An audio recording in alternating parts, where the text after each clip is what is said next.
Well, Julie, it is so nice to have you on the Zenergy podcast. Thank you sincerely for taking the time, and really looking forward to diving in to your work at Propeller. But before getting there, could you kick us off by walking us through what inspired you to work in the climate field? I'd love to, and thank you very much for being in conversation and inviting this conversation. It's lovely to be able to tell this story and to talk about the impact of ocean climate solutions and investing in this area with you, to tell you that story. So I have been a professor of ocean engineering for a long time. I was building models that would simulate how the ocean and atmosphere and other parts of the Earth system communicate with each other. I was leading field campaigns out in different parts of the world to sample, to gather more data about these different realms of the Earth system to improve the models. And I was a Fulbright visiting professor on sabbatical in the Philippines back in 2018. And that experience was absolutely transformative for me in this way. My field site kept on getting washed away by typhoons. So I was measuring this beautiful spot on the coast of the main island of the Philippines, Luzon. And it was where a river meets the coastal ocean. And the atmosphere, of course, is there. It's everywhere. And I was studying these processes of how the river transforms the ocean and how it feeds back to the atmosphere. It was a magical place. Sounds it. And the typhoons just kept on coming, and they would just wipe away this whole coastal floodplain. And at the same time, I was teaching students, the youth there, who were increasingly impacted by climate change. And the Philippines is ranked number 1 of the most impacted countries on the planet in terms of impacts. And it's not just the super typhoons and the inundation of the water, but it's the heat waves. The Philippines had to shut down a month or so back because the heat got so intense, and they shut schools, they shut everything. And we're complaining about the heat waves of the last few days, I'm sure. Well, yeah, over but there, it's getting probably bad everywhere. Relative to what they expect, like what their background state is. So we're profound changes underway. But for me, that was a wake-up call to make a change, to become much more oriented in how I can make a difference in relation to climate change. And so I left academia to lead a startup for the product side of startups, the early product development, working on giving information from these Earth system models to businesses and governments to help them understand what those impacts are becoming and how they could impact their operations. So really detailed downscaling information about climate impacts like flooding, heat wave, drought. And that was sort of my shift into being much more proactive. Like I thought, if we can just get more of this information out there, then people will be able to agitate and advocate for the solutions that we actually need to make a difference and to adopt, the emissions reductions that are actually required. And so I did that for a little while, and on the side I was investing. I was investing as a limited partner in some new climate tech funds, as an angel investor in the oceans. And I realized there was just this growing gap between how ocean investing had been typically done in the past and the opportunities around science and technology to really inform and shape and be foundational to a whole new wave of climate solutions. And so that was my impetus, and to join with a team who had similar inklings in their own way about the importance of this area.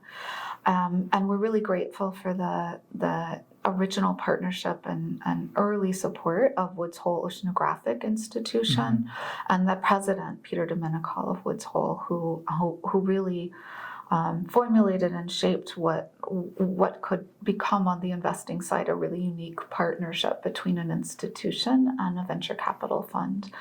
And we were lucky to have other people who are really important to the fund. Brian Halligan, who was the founder of HubSpot and still the chairman of the board, and Takhar, who's coming from another venture capital fund, very storied investing history and background. And a couple other dear friends and colleagues, Reese and Stephen, and we just got going. We said, no time to waste. And so, we started identifying what fell into these areas of really the growing sort of edges of climate solutions with an ocean flavor. And now they take the forms of a lot of different things, right? They're the sort of active carbon dioxide removal in the ocean. Like, how do we draw down more CO2 using the natural and engineered processes of the ocean? And how do we measure and just really be clear about the accounting of that, like what's actually happening? Makes sense.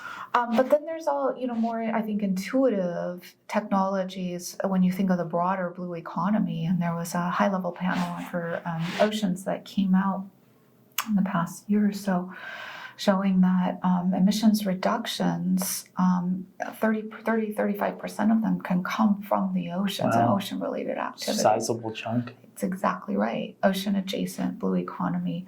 So that was a huge data point for this field, for getting people to sort of focus in. And so it's the obvious things, when you think about the sprawl of the blue economy in the ocean sector. So it's like shipping, decarbonizing shipping. Got it. It's things like shifting to offshore renewables and marine energy, which is how the power of the waves and currents in the ocean can generate energy. Got it. And so those are sort of areas where we thought this is this is our thesis, that these are growth areas, and it's going to be really important to draw more investment into this space and to work, at a really deep level with scientists and the technologies that they develop to bring those out into the world as part of the portfolio, as part of the solution. Very interesting. Thank you for providing all of that important context. That was a lot. Really important context. Yeah, there's a lot to unpack, but also a lot of exciting stuff. I do have a few follow-up questions. And it's interesting that your transition away from academia came from your Fulbright experience. This podcast, I also was a Fulbright scholar, and this podcast came out of that Fulbright experience for me because it was during the COVID year, and I was working in the field in rural India with a few energy social enterprises. Yeah. And because of COVID, everything shut down for 3 months. India went on a lockdown. Yeah. And to pivot on that project, I ended up reaching out to people I'd connected to in the climate field to just interview them and learn about their journey. For example, some of the entrepreneurs, like asking them, what are some of the challenges they experience? How did they get inspired to work in this area? And it just grew from there. Now we're over 100 interviews in, so it's crazy that we share that. Yeah. Oh my gosh, it makes me think actually something you'll appreciate is that actually that shift from the climate risk to the climate solution side, that part of my journey from the startup to investing with a venture capital fund, as actually one of those sort of, these moments where you're like, it's like an epiphany, right? Yeah. It's like all of a sudden you're like, wait a second. One of those for me actually has its origin in India. So I was leading a project with the climate risk company Jupiter to give away our analytics to under-resourced populations. And so one of the projects was to help a nonprofit identify the cities in India that would first experience the most extreme heat, and so be able to really surge resources to mitigate the heat into those cities. And I remember being on the phone with some of the city officials, and they said something that just really was my, just sort of like impetus for like the shift, which was, you don't understand. We have cities of millions of people where we don't even have anyone in control of water. Like there's no one responsible for the water infrastructure. And it was in that moment that I thought, the scale and scope of what is needed to adapt to the changes, there will never be enough money, right? Like there would just never be enough money to adapt to the changes that are just coming on so quickly. And then what do you do with that? Yeah. Then you think, if you're me, and you think there's gotta be ways that we can be expanding the set of climate solutions, so we're not stuck in this situation of always having to, keep up and finance our adaptations, because people get left behind that way, and we can't leave people behind. Yeah. Wow. That's amazing. What did you think of India? Loved it. And was actually pretty impressed by some of their climate initiative, such as a few years before I got there, they launched a mission to integrate over 450 gigawatts of renewable energy, up from like 10 megawatts in like a relatively short period. And when I was interviewing people there, it was pretty clear that there's a lot of intention and like communication between the public and private sector, which is good to see in order to actually be able to hit the target. So overall, I was pretty impressed, and it was a great experience. Wow, yeah, their economy is growing so fast. Yeah, it is growing really fast. A lot of change. And so after that impetus came, would love to like hear about how you mentioned you connected to several others who similarly were interested in investing within the ocean space. And I know like people in general, or like a lot of listeners and people I've engaged with, like several have mentioned how long-term their ultimate goal is to launch a fund. And it'd be really interesting to get a sense of like how those early connections, conversations, and then ultimately the launch of the fund came about. If you could just briefly pique my curiosity here. Yeah. Well, okay, look, and as in a lot of things, timing really matters. And so the fund was really lucky to raise at a time in terms of the economy when there was people were willing and ready to invest in something like this, and we benefited from tremendous fundraising efforts from members of the team, and it went astonishingly quickly, and the fund was really lucky in that regard. I think it's also worth pointing out just the conversations we would have with people around what the oceans offer. I mean, the oceans have been buffering us from the worst impacts of climate change through really being the core climate stabilizer for the planet by doing the heat transport and also carbon sequestration as well as oxygen production. And it's the stability of our whole climate rests on that, and that we center that in our appreciation of what the oceans are doing, but we also recognize that there's potential ways to augment that, to augment the sequestration that the ocean is doing, and that's appealing from the perspective of long-term sequestration, because that is how the planet has developed in order to sequester CO2 throughout the past, and currently it's the long-term, deeper sequestration in the oceans. And so when I would share that story with people about the ways that the ocean sequesters carbon from the phytoplankton and the surface waters being consumed by the zooplankton and delivering that as that carbon as marine snow or detritus from that active consumption part. And all of this happening in the deep dark part of the ocean where no one sees unless you go down in a submersible. But it's like this this realm of our planet that Yeah. it's even hard to conceptualize that it's going on. But that's where, the really core processes of what we're talking about are happening. And the ability to link up with Total Oceanographic and the scientists there. And then I've been expanding the partnerships to include Scripps, Oregon State University, where I did my PhD, University of Hawaii, and University of Rhode Island.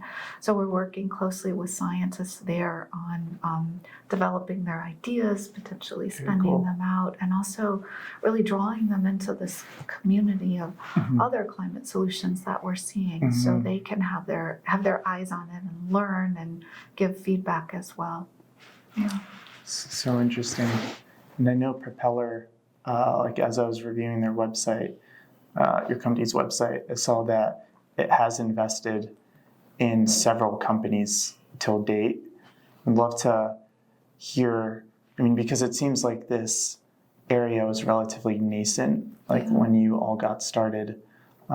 So wondering how you were able to find those first few companies to ultimately invest in, and moving forward, are there any particularly exciting opportunities that you feel enthusiastic about? I know you were just on a call. We were lucky to have been, all of us engaged in the some part of this, oceans and climate. So we were able to not just bring our perspectives, but also our connectivity into that. And so the deal flow really evolved organically, and since we are a fund that has that particular focus, we became a focal point for people sending deals our way. I talk with generalist venture capital funds who invest, across a wide range of things, and as they start to see deals that have an ocean flavor to them, they'll bring them to us just to say, what do you think of this, right? Because we have this specialty. Makes sense. So that's been really gratifying to see. One of the areas that we've been, I think, able to provide perspective on is that monitoring, reporting, and verification side of carbon dioxide removal. Like, how do you confirm that sequestration is actually happening? And so we have a couple companies in our portfolio within the oceans that work on that. There's one called Coastal Carbon that uses satellite data to infer biomass subsurface.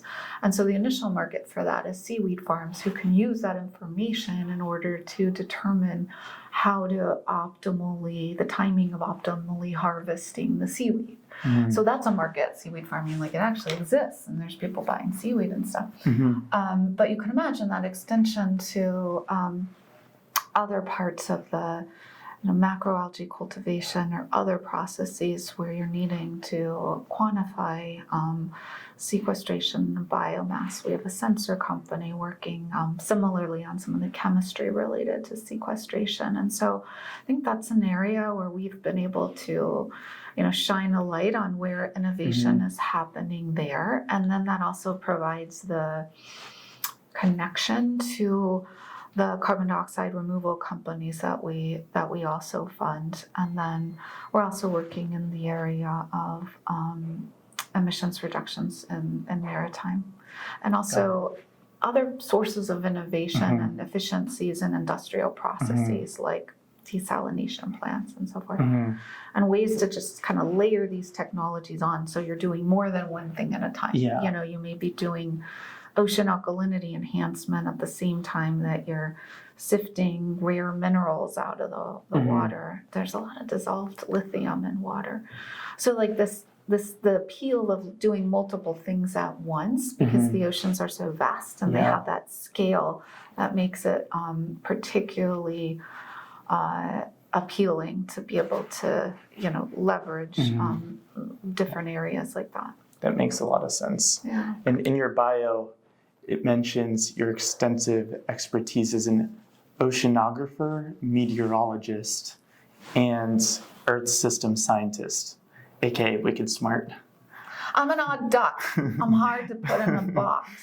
And that part of your job involves utilizing data science and AI/machine learning algorithms to advise on extreme weather and climate change impacts affecting various sectors.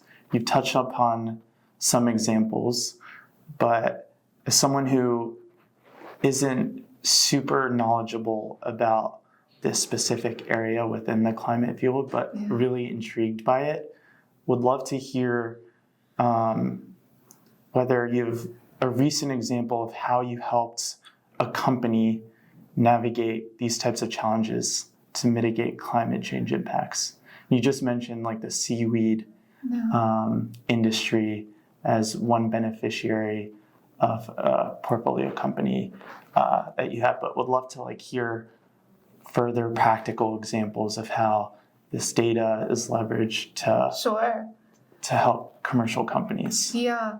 So there's this whole area of quantifying biodiversity that the community is leaning into thinking is really important for things like marine protected areas. Like, how do you demonstrate value to the actual protection part of marine protected areas at the same time that governments, this was a result of one of the climate negotiations in Montreal last year, came out, the biodiversity one, that a majority of governments have committed to protecting 30% of the lands and oceans by 2030. That's a significant declaration.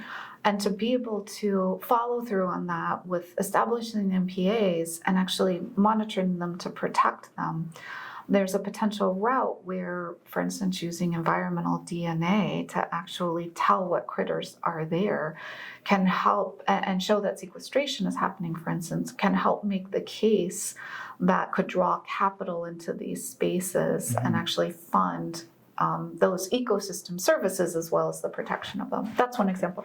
You mentioned the AI/ML, which is part of my background as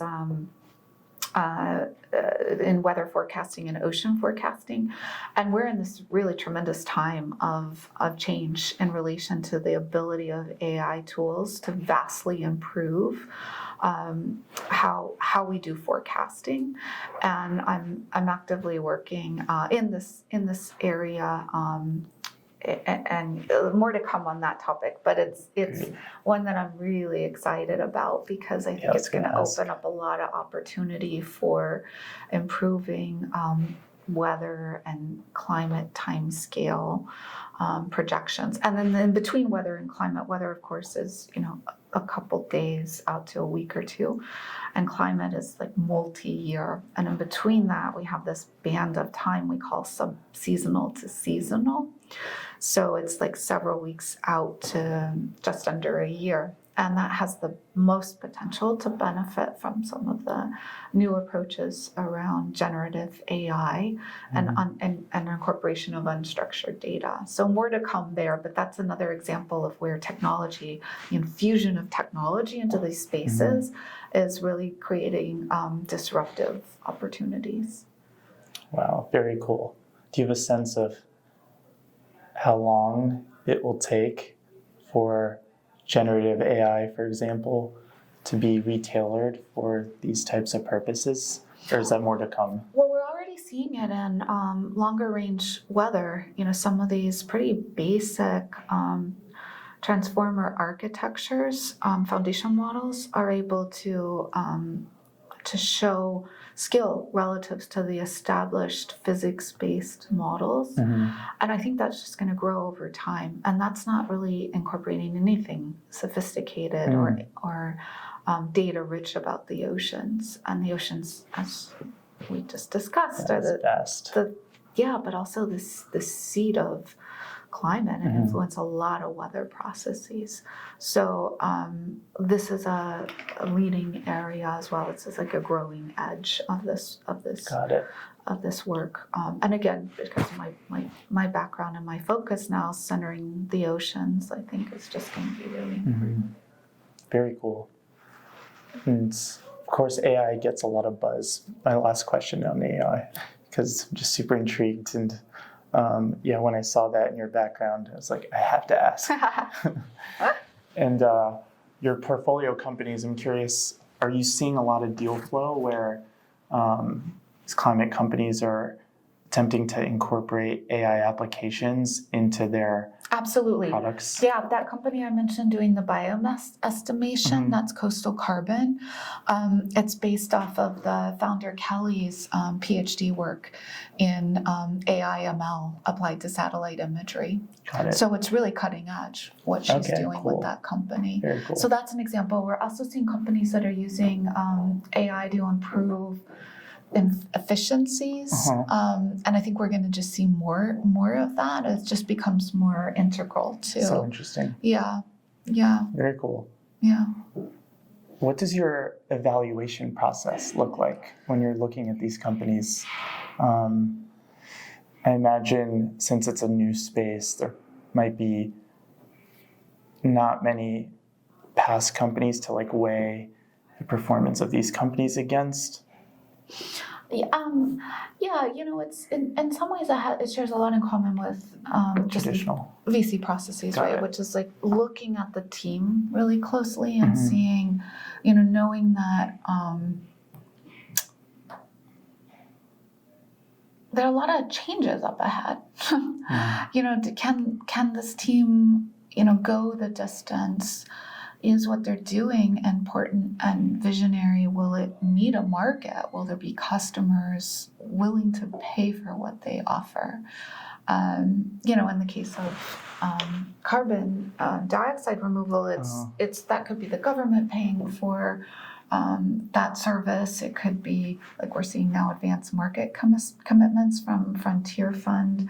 There could be this could be a broad or diverse set of customers, but there has to be some sort of willingness and ideally compunction. Hey, the customers are lining up. Yeah. And those are, of course, strong signals in the venture capital realm. And we're at this point where novel solutions can make a really big difference for the planet. And my goal in moving into this area is to expand the portfolio of options and to really be able to tell my children that we left no stone unturned, that we looked everywhere we possibly could to leave them with a better planet. That's amazing and inspiring. I think I could run through this wall. Seriously. No, this has been a really interesting conversation. And I feel like I've already learned a lot about an area that I haven't really spent much time trying to understand, but some of these statistics are mind-blowing where potentially a third of carbon emissions can be reduced by focusing more on ocean technological development and trying to come up with solutions there. So yeah, no, it's an incredible space to be in, and you've covered this before on your podcast. But just the imperative now at this point to be doing CDR on a scale reaching tens to 20 gigatons a year, ramping up starting as soon as 2030 and before, and building to that scale by 2050.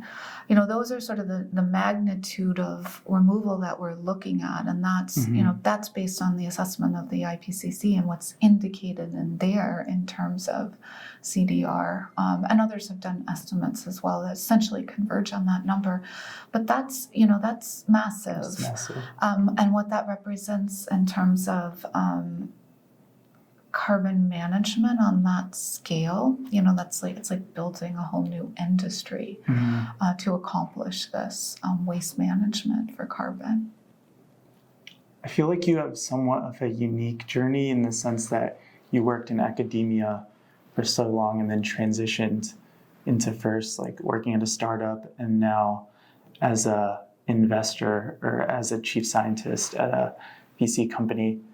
How do you feel that your training in academia has impacted how you work and orient yourself and evaluate companies? That's a great question. I think I'm able to have an affinity with scientists and academia who may have ideas to contribute for the climate solutions in a unique way, because often, I wouldn't know already of their work. Sometimes I've gone out in the field on field campaigns in the ocean with them, and those are very bonding experiences. Can I come on one? And so there's this shared understanding of just how challenging the ocean environment is for fielding anything, much less, doing new technologies. And it's that humility about, being in that as an operating environment. I really think, having been a professor and also teaching, what we sort of leave behind as our legacy. I understand, the part of our portfolio that is and is becoming based on science and technology coming out of academia. It's a recognition or a commonality that I have. I was also before that even, an oceanographer with the Navy, and I led. Subsequent to that, the Maritime Security Center for Department of Homeland Security. So I have a close connection with the security space and defense space, and that's a growing area of, how do we keep our country safe? How do we build, an industrial base like for carbon management that's homegrown? These are technologies that we're nurturing domestically. These are areas that I think about a lot.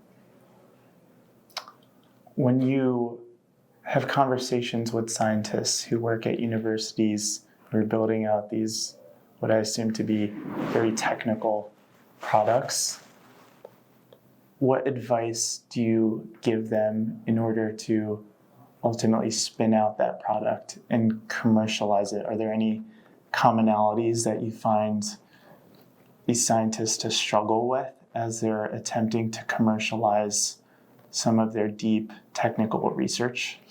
Yeah, I think, often it's just a really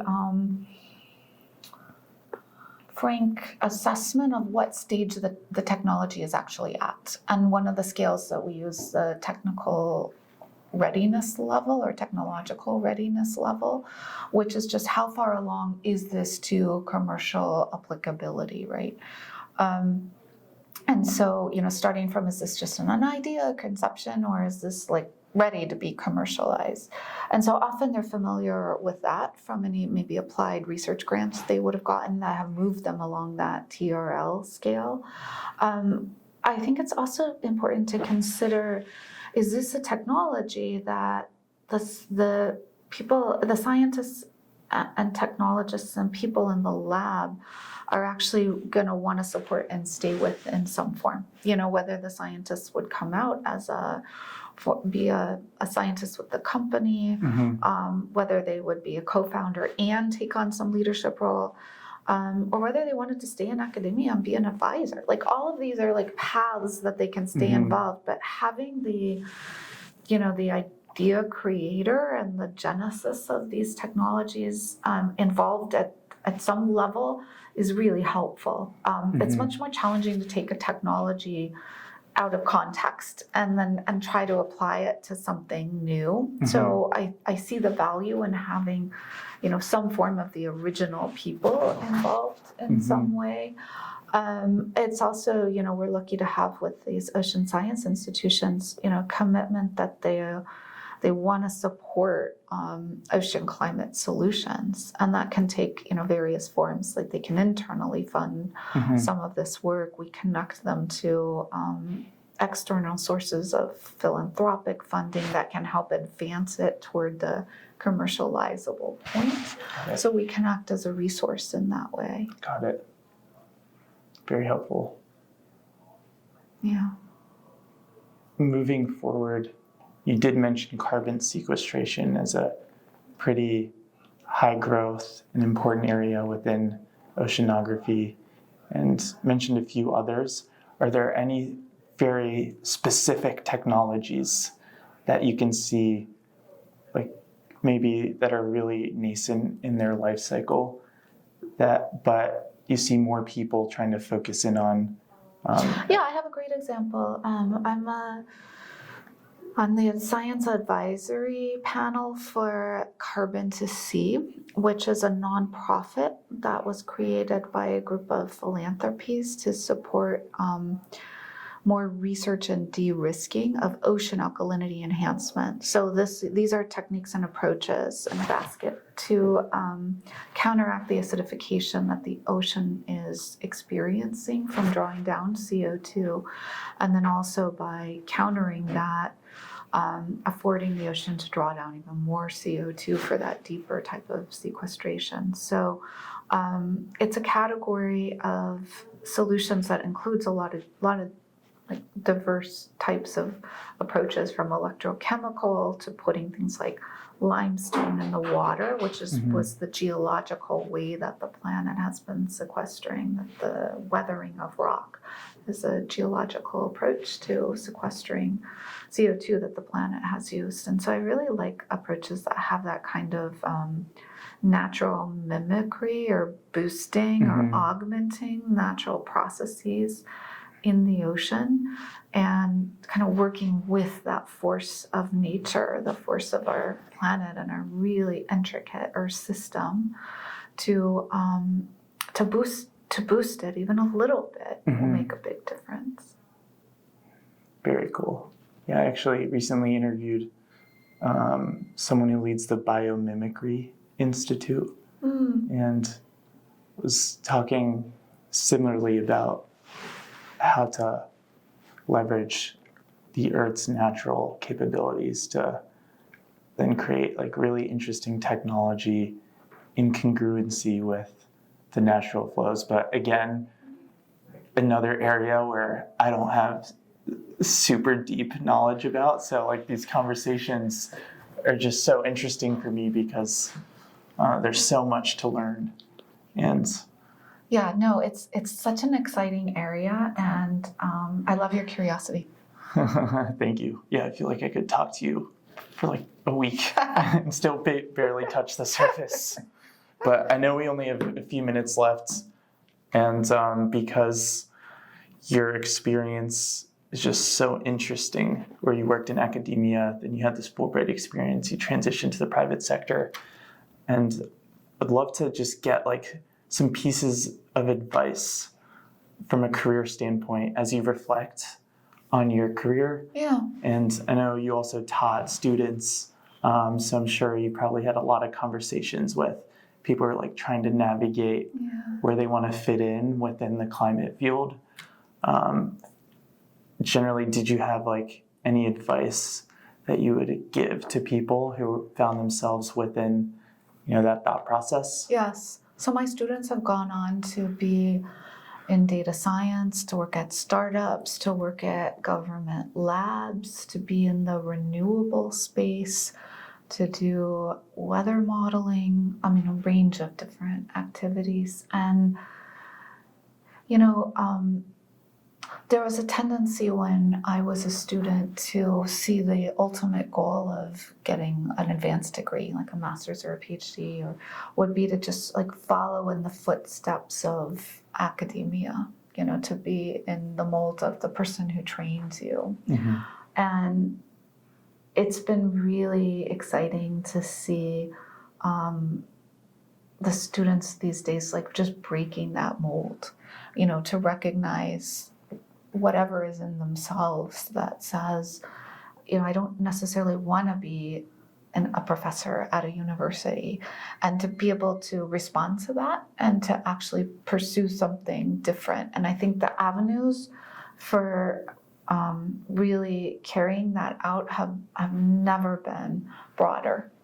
And more opportunities. Like we can talk just in climate tech, and you see so many people that you've been interviewing, and you know this very well. Like startups, it's such a growing area, in climate tech and beyond. And then, you look at even, other areas of job creation that are happening, like within government, let's say, or other parts of the private sector, or in finance. There's this whole area we haven't even touched on, which is what the companies are doing to account for their contributions to emissions and what they're doing about it.